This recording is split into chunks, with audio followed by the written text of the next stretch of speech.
This is the sound of music in the furniture-making capital of North Carolina.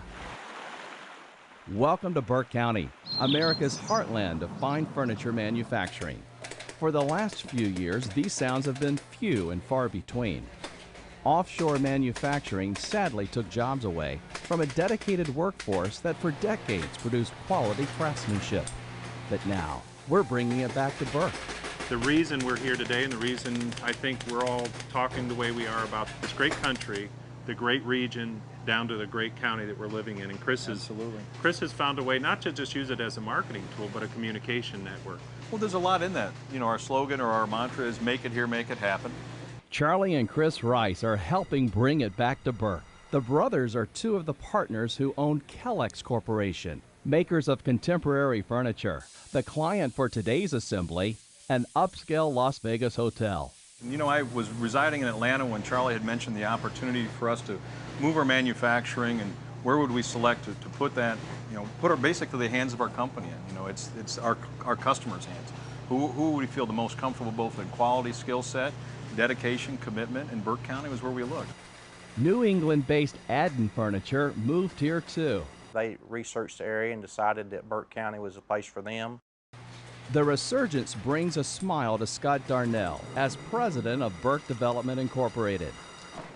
Companies are run by people, not machines. We're taking a skill set in a traditional industry and actually using modern methods of manufacturing and technologies to make that industry competitive once again. When you look at furniture coming through our lines and from lines around other companies in Burke County, most companies are putting over 100 years of experience in the content of the product, and nowhere on the globe can you do that today.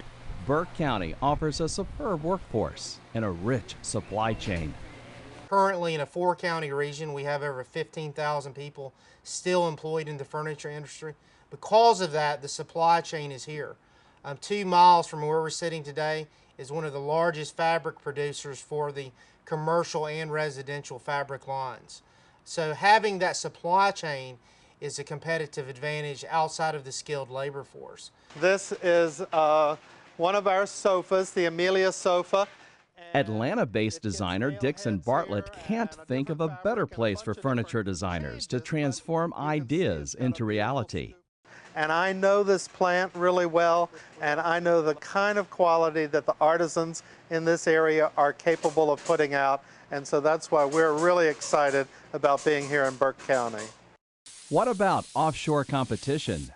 I believe if you have the correct vision and you have the correct location, you have the correct people working with you, I believe right now that I believe you can do even better. I think that ongoing we'll see more of this in other industries as well, to where the positives of taking things offshore are starting to be known not as great as we thought they were initially. You know, we manufacture around the country. We build product for Four Seasons, the Lowe's, the upper end properties. We ship 3 trucks a week to that property. There's 2,100 pieces of furniture that is on order with us today that is being delivered to Las Vegas on a weekly basis. Hey, our competition offshore cannot do that.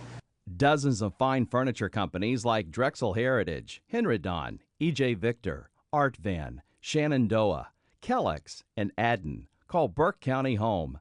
And there's good reason for that. We have people in Burke County that not only are trainable, but the beauty of it for us was it was almost like a plug and play, if you will. We brought them in, very small learning curve, and they were up and going just like that. People that just know how to pick up a staple gun and upholster, or can sit down at a sewing table and, as you hear in the background, rapidly sew something and it comes out in pristine quality is a craft, and it's something that this county should be proud of. The state should be even equally as proud, because the region has some great other areas around it. But to us, this is the nucleus. Burke County should be the nucleus of this program. I think what the biggest advantage that we have here is people have lived the plant shutting down, and they've seen that it can happen if you take your eye off the ball. It's a game of strategy. This area, logistically, I mean, if you just look at Burke County on the map, and you look at where it's located in the center of transportation, it is one of the best maps in the center of the mapping area you could ask for, on I-40 and between I-75 and I-77 going north and south. So it is truly, if you were kicking a field goal, the ball is perfectly centered in the middle of that field goal for Burke County. And the people here, from our point of view, are the most willing, honest, hardworking, and able people you want. Looking at the bigger picture from the labor force, the supply chain, and our commitment to providing the resources to help companies be more competitive, it's a very viable strategy and one that we're seeing a lot of success with our local companies already. When you're looking for top quality craftsmen to build a really superior product, this part of Carolina is the place to come to. Made in the USA is alive and well in Burke County.